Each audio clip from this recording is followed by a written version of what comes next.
It is officially fantasy playoff season. So today is simple. Week 11 waivers. Let's get into it. Let's kick it off here with a favorite of mine, Ricky Pearsall. You see Albert in the back. I love the prospect of Ricky Pearsall. And of course, with this incident earlier in the year, we didn't know how much he was going to play this year. But now look at him. 4 receptions, 73 yards, and a touchdown in his breakout NFL performance.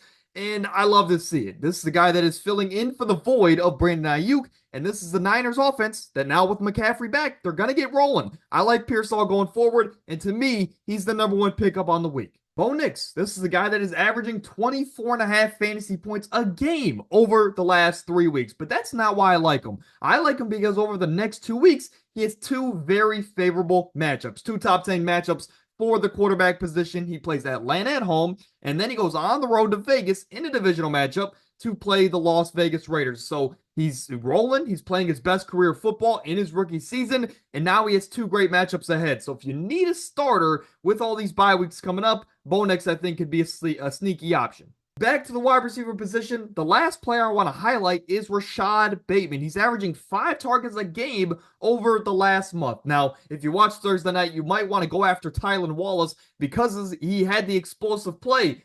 But I think Rashad Bateman throughout the entirety of the year, whether if it's the offense has been up or down, he's been one of the most consistent players as far as his production. So we know what we're getting out of Rashad Bateman, and that's why I like him a little bit more than guys like Tylan Wallace and the rest of the crew.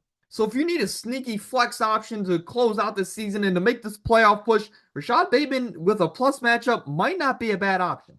Let's head into the recap here, but with some other players like we always do. Russell Wilson, Mr. Unlimited for the Pittsburgh Steelers, has been playing up to that mantra.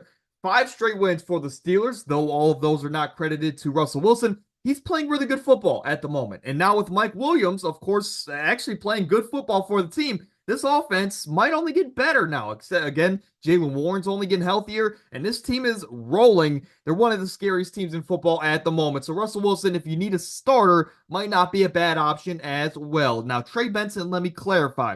He is a stash option. He's had 2 back-to-back double-digit weeks as far as fantasy points. He is now heading into a bye, so your league mates might kind of forget about that. So this is a guy that if you have a deep roster, throw him on the end of your bench. Let's say if you have a secondary kicker, grab Trey Benson. Let's see what we have here going into the fantasy playoff stretch. Ricky Pearsall we covered. Jerry Jeudy we've talked about for weeks.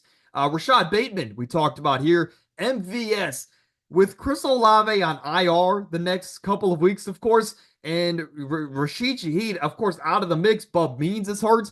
This is a guy in MVS that is now in this. He's now in the Rashid Shaheed role here for this offense. The deep threat that's going to get 1 or 2 big plays a game. And if you're really in a bind, MVS might not actually be a bad way to go.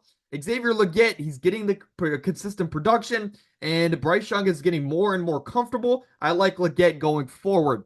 Taysom Hill can do a little bit of everything. But like I mentioned with MVS, this is a depleted offense. But, I mean, hey, Derek Carr gives them a chance. And like we saw last week, Taysom Hill is going to be involved now more so than ever. Joey Sly for the Patriots. The offense is good, not great, far from great. So they're going to get in position to kick field goals. And, of course, that's where Joey Sly needs to finish the deal. But that's going to do it for Week 11 waivers. I can't believe we're this close to the fantasy playoffs, and it's a good and a bad thing, right? But that's going to do it for today's video. Drop a like, subscribe to the channel, and I'll see you guys tomorrow.